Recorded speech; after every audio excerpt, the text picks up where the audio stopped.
Hello everyone, it's Jamal Thomas. Welcome to the Progressive Soapbox. So, I've been trying to do this video for a while, and it's aggravating at this point because I've done it so many times.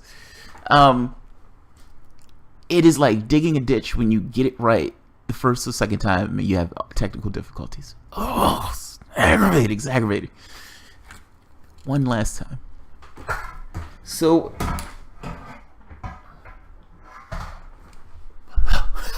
alright. So one last time. Yes, I'm leaving that in. Keep it real.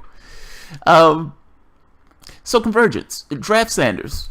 Nick Brana, the guy who used to work with Bernie Sanders and split away from him, started this organization called Draft Sanders. The idea behind the organization was to get Sanders to pull away from Nick Brana, from the Democratic Party, and be his own thing, to essentially run as a third-party candidate. Or, if not to run as a third party, to start a third party, to be the lightning rod for that third party. He's using a historical precedent set by Abraham Lincoln on this in the creation of the Republican Party, breaking away from the Whigs. Now, Convergence itself dealt with giving Sanders a petition of all the people who wanted Sanders to be a part of the organization.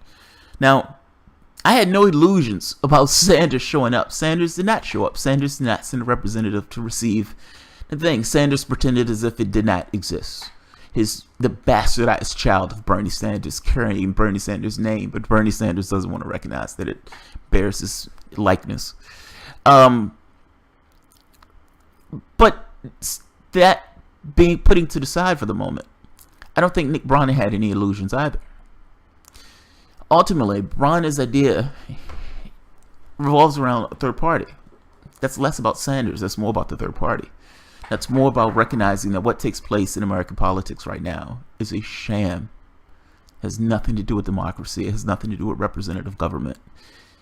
His idea of, if you want anything to change, you need something outside of that system. So, fair enough. Convergence is the first step. It brought together all sorts of random leftists, Progressive Independence Party, Socialist Alternative, and yes, Draft Sanders. But I'm saying you had all of these, the radical elements of your society, the malcontents, the people who want something different. But mind you, that's a badge of honor. You've heard me say before that any and everything that's ever taken place in this country for the positive has come from the left. It's people pulling and tugging and bitching and moaning and trying to get this country to see the better aspect of their angels, or the better angels of their nature. We're the conscience of this nation. We've always been the conscience of this nation. We're the conscience of this nation. So yes, the people who have a better vision of the world, yeah, those people show up. And those people talked, collaborated, and ultimately those people are frustrated and they want something different, and they want something that can actually put points on the board. Progress. Real progress. Now, here's the catch. The thing in the panel that I sat on and talked about had to do with what is the ultimate vision. What are you trying to accomplish? What is the ultimate goal that you're trying to accomplish? What is your ultimate vision? Now, I have no illusions about this country or this world shifting to my vision of the world. I've said on more than one occasion, I lean more towards this kind of Venus-esque project way of things, this kind of Jack Fresco thinking of the world. But I don't have any illusions that the planet is all of a sudden just going to go to that overnight. So let me say that first. That being said, it does bring up this case of, what do you believe in? Because understand, we're not just lurching, blindly to the left. What are you trying to accomplish? What are the goals? Where are you trying to go? Do you have an ultimate vision in mind? Do you have something that you actually want to get this country into, or this world into? Now, from my standpoint, I look at it and say, human beings are real things.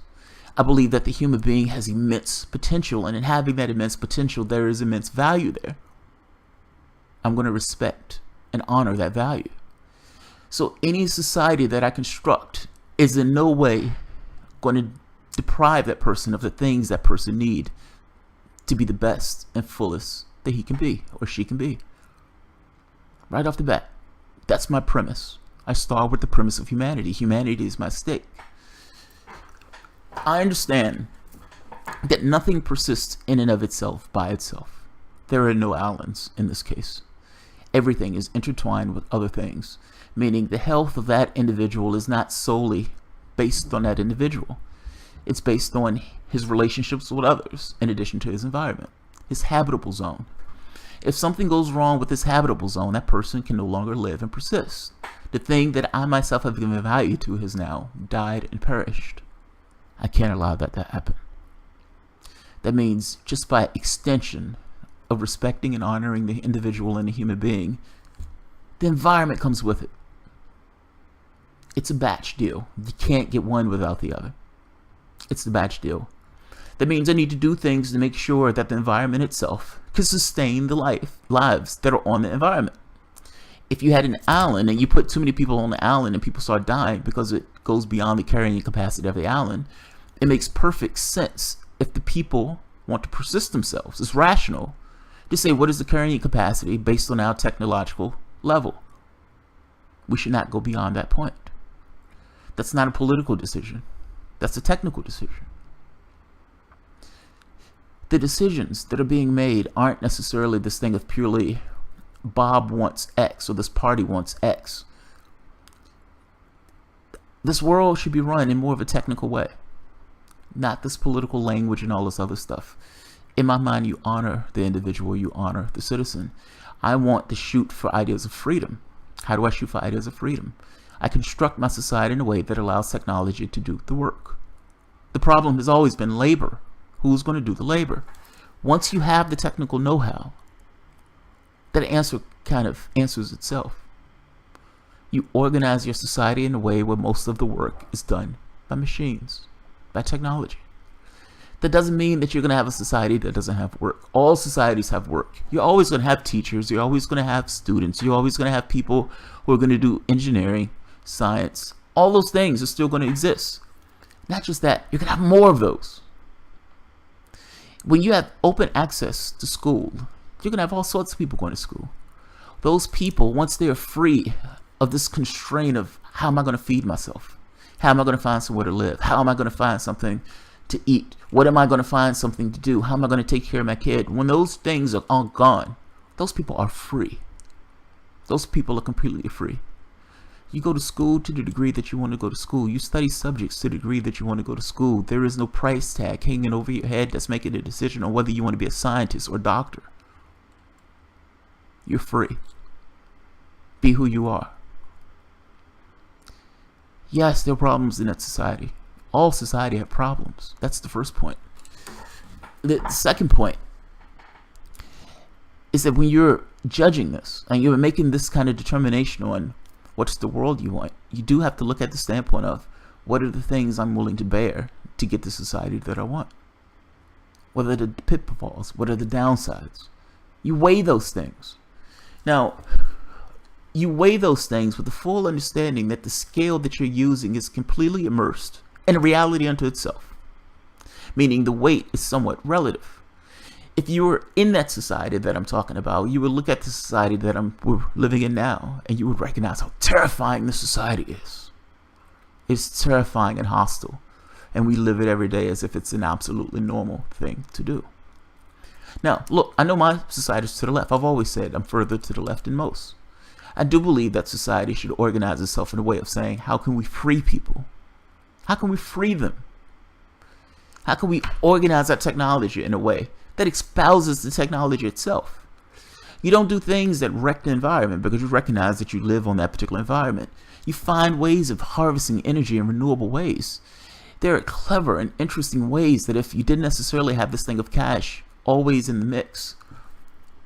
What about constructing cities where people walking on the ground collects the energy that they are using just for walking on the ground?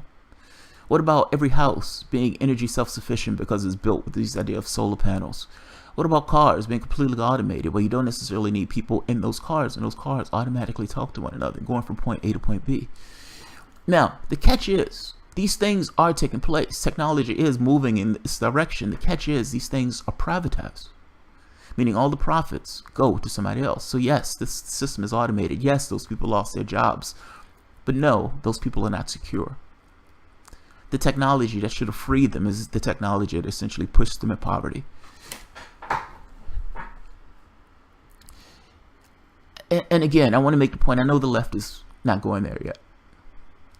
But this means that the soft left has problems that it needs to deal with. So tell me, soft left, tell me, what is your solutions? What are your solutions? When taxi drivers all lose their jobs within the next decade, you have automated cars going from point A to point B. They don't have to pay them. They've already been bought. They're automated. Uber, all these drivers who are trying to make a living lose their jobs. All of these things are now automated. What do you do, soft left? How do you help these people? How do you help these people? What about Walmart? The largest job creator, if you want to call it that. These low-wage jobs that people, this bare subsistence living that these people have, working at these service jobs. Those jobs are going away. This idea of fight for 15, those jobs are going to get automated. Those people are going to say, fuck it. Instead of paying $15, I'm going to put in a robot and we're going to fire everybody who's at these places. Those people should have been getting a living wage. They should have been getting more than $15 an hour. But now they're out of a job. What is your answer, soft left? What is your answer? I understand people should have health care. I understand people should be able to go to school without massive amounts of debt hanging over their head. All of those things are right. All of those things are true. If you want to espouse the human being, then yes, you should allow pursuits that allow people to fulfill whatever they want to fulfill in that society. Your society should not be hostile to what it means to be a human being. Fair enough. But you understand that a large aspect of that is a person being somewhat self-sufficient. That person feeling like they can take care of themselves and their family. So tell me, soft left, how do you deal with these issues where these people are mass losing their jobs? 7-Eleven, same thing. Amazon is going to take many of those stores. Grocery stores, same thing. People are going to start getting their groceries delivered. Ice boxes are going to automatically send messages to the stores when it's time for a delivery. You may get vegetable stands, but ultimately the main things in those stores are going to be delivered. These big stores are not going to be there forever for the next 10 years. Those people are going to lose their jobs. Tell me, soft left, what's your answer? What's your answer? Automation is not the problem. The problem is the perception of it. The problem is us. It's the model itself. Automation is showing a bug in the system. It's pointing the way to your liberation. The catch is things have been privatized and people have these ideas in their head that this guy owns this, so there's nothing we can do about it. All of the cash goes to one way. Not realizing that the cash is not real. The human beings and the toll that it takes when these people are out of jobs is. If you want to wonder why you have such weird and strange behavior, why these guys are coming up being white supremacists, how this friction between the races, where you have people calling themselves Nazi and people calling themselves anti-fascist, and you have people bumping heads and all this other stuff in society, this us versus them mentality, these human cockfights. You put pressure in a society, you put stress in that society, economic, fiscal stress, people having hardships. Those people experience aberrant behavior. How many people do we have locked in cages? 5% of the world's population, but 25% of that population in our prison. That is amazing. These are human beings locked in cages. All of that immense potential.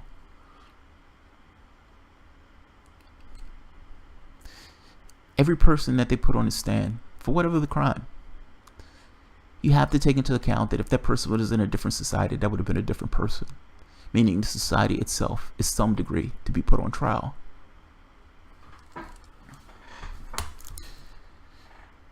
And one last point. There's an asteroid that's about to hit the planet. Now the left, the soft left, the hard left, the entire left for the most part says climate change exists. Climate change is true. There's an asteroid that's about to hit the planet. We're getting hit by one superstorm after the next. Even beyond the superstorms, the CO2 in the atmosphere, because it's so much, it's depleting the nutrient density in our foods. Think about that. It's almost like giving a plant junk food. We've put so much CO2 in the atmosphere that the plants have been filling themselves up. More is not necessarily better. At a certain point, they just start losing nutrient density. It's amazing. Vitamins, minerals, all those things become less and less and less over time based on our behavior. Sperm count down 40% in Western nations. Our behavior. 40% of all the extinctions that have taken place over the last 50 years. That is our behavior. We're causing mass extinctions. That's us. It's invisible, but it's our behavior. It's us. We are an intricate part of this environment. We're killing our habitable space. That's us. That's our behavior. What is the soft left going to do? Is the soft left going to nationalize energy markets? Knowing full well that energy markets, in many respects, is a private enterprise that is getting massive amounts of profit while at the same time destroying the goddamn planet. They have a fiscal incentive to destroy the planet. Understand, that's the model to which we exist. We are in a game space. That game space pretends as if the real things that I'm talking about aren't actually real things that won't affect us. It's like, come on. What is the soft left solution to this stuff? What is the soft left solution? Healthcare is nice. Education, free college is nice. And it's not free. You're paying through it in your taxes, but I'm saying college is nice. What about society? What about just the natural ebb and flow of society and the way it's going and the way technology is getting rid of these jobs? What does the soft left do? That's the question I put out in the air. Anything that takes place, meaning how your society changes and how your society transforms, have to deal with those issues. That is, I would argue, the preeminent issue. You're not getting in a situation. You may have a green energy revolution and start bringing jobs back in that place. That's fair enough. But we're still going to get confronted with this thing of the capitalistic model itself is eating itself alive. And it's under this pretense that everybody must work in every situation, even when it doesn't necessarily necessary. I don't want people being fry cooks. I don't want people driving my taxi if they don't want to have to drive a taxi. I don't want people being in checkouts counters. If there's a robot in any capacity that can do any job that a human being is doing, I would rather that robot do the job. Human beings have immense potential. Let that person go fishing. I don't care if that person is out there fishing. I don't want them doing a job that they don't necessarily want to do if there's something that can do the job better. The problem is, in our society, we must have people working. People must work, even when that person is not necessary, or even if that work is not necessary. We want people to work. We're forcing them to work. We're just at the point now where we're beyond scarcity. Any level of scarcity that's in the world is somewhat contrived. We have the technology where that's not necessary. China, by itself, can supply all the goods that all the world needs. That's not what we do. We have 3 or 4 people doing the exact same thing, putting in minor, tiny variations that don't really mean anything, and we call that capitalism. And we say that's frugal and non-wasteful, even though for the most part they're doing the exact same thing. All right, guys, I ended at that. I'm just trying to make this point that having this understanding of where you're trying to go is important.